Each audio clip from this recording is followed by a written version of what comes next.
My ex-girlfriend wants me back, but I'm already someone she can never have again. I used to believe she was the one in the way only people in their early 20s do, with blind certainty and zero backup plans, the kind of belief that feels less like a choice and more like gravity, because when you're that age and someone fits into your life easily, laughs at your dumb jokes, sits beside you in silence without making it awkward, you start imagining futures without realizing how fragile imagination really is.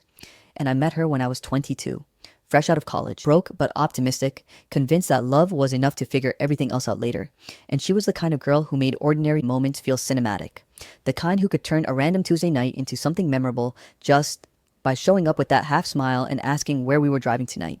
And most nights, we didn't even have a destination, just empty highways, late night radio, greasy burgers and paper wrappers, cheap takeout eaten in my car with the windows cracked open because we didn't want the smell sticking around, laughing about nothing important, talking about everything important, dreams about apartments we couldn't afford yet, jobs we hadn't landed yet, kids we joked about naming someday, the way she'd rest her feet on my dashboard even though I pretended to be annoyed, the way she'd fall asleep on my shoulder during long drives home.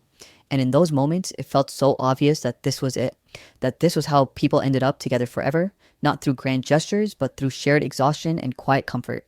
And we talked about moving in together like it was a natural next step rather than a terrifying commitment. Talked about marriage in that half serious way where you laugh after saying it, but still secretly mean it. And I remember thinking at the time that if this was what love felt like, then maybe all the movies hadn't lied after all. But somewhere along the way, something shifted.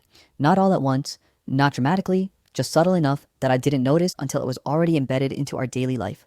Her replies getting slower, her laughter shorter, her excuses more frequent. The way she'd cancel plans last minute and say she was tired or busy or just not in the mood. And at first I told myself it was normal, that relationships weren't supposed to feel exciting forever, that comfort replaced intensity, that this was just what growing together looked like. But then came the comments, the little comparisons she never framed as insults, but somehow always landed that way. How her coworker's boyfriend surprised her with trips. How some guy she knew had already bought a house at our age.